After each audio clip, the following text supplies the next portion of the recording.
Visakha steel కార్మికులకు బకాయి పడ్డ 4 నెలల జీతాలు చెల్లించడంలో ప్రభుత్వ యాజమాన్యాలు తమ వైఖరి మార్చుకోవాలని స్టీల్ సిఐటియు గౌరవ అధ్యక్షులు జె అయోధ్యరాం డిమాండ్ చేశారు. స్టీల్ సిఐటియు ఆధ్వర్యంలో కోర్మనపాలెం వద్ద తక్షణమే బకాయి జీతాలు చెల్లించాలనే ప్రధాన డిమాండ్తో అర్ధనగ్న ప్రదర్శన చేశారు. ధర్నాలో ప్రభుత్వ యాజమాన్యం వైఖరికి నిరసనగా పెద్ద ఎత్తున నినాదాలు చేశారు.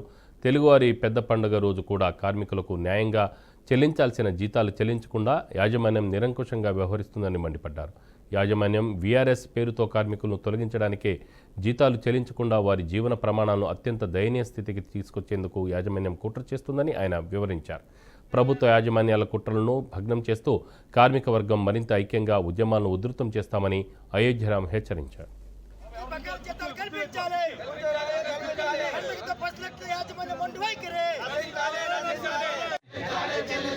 చెల్లించాలి 4 నెలల బకాయి వేతనం వెంటనే స్పందించాలి. స్థానిక పార్లమెంట్ శాసనసభ్యులు వెంటనే స్పందించాలి. స్థానిక